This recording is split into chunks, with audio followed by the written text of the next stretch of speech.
Hey everybody, it's me, Mr. Scott, and today we're going to work on matching words to pictures. And so for this activity, you're going to grab this sheet right here. It's a two-sided one. And all these images on here all have the word on them right now. So this is the first sheet we're going to practice with here. And in your child's box, you're going to have a bag of these flashcards.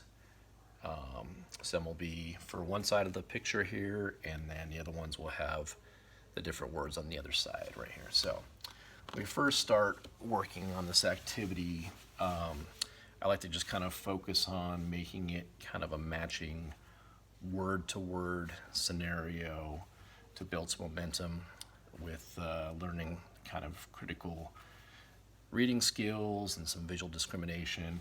So what I would do when working with your child is I would first look at our sheet right here. I'm going to talk about the different images.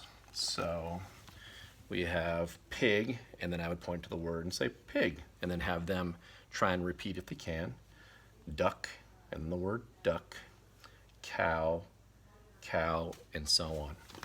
So, and then what I would do then is I would hand them one of these cards and say cow, and then they'll try and repeat that, and then you'll tell them, all right, match, and then they would match that picture, match the word to the picture on the page right there, and you're going to repeat it and say cow.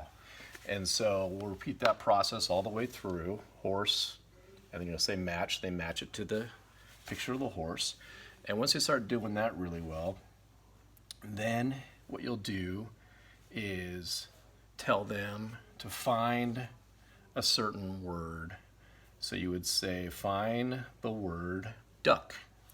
And then they would have to look at these on the table right here. And if they're having difficulty, you could always reduce the number of words there and say duck. And then they would look up here as a visual reference, and they'd find the word duck, and you say, all right, match, and they'd put it on like that and match it to the image.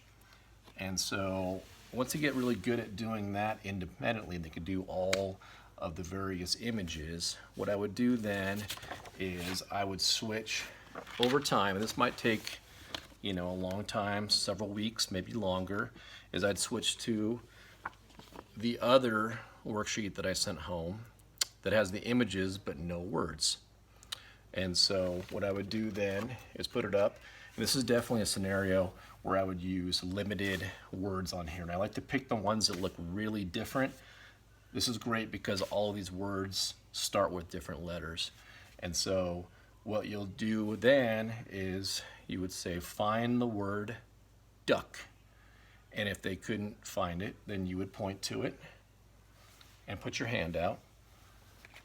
And then you're like, duck. Cool, then you'd hand it to them and have them match it to the image of the duck.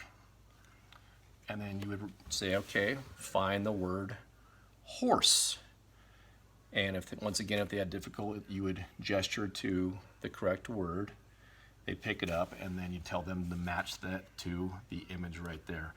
And so what you're going to do is kind of stick with those three words until they're doing them independently. And then over time, you can always increase one more on there or more as needed, and you'll build up until they're able to do all of those words and match them to the pictures. This is kind of the way we systematically teach this.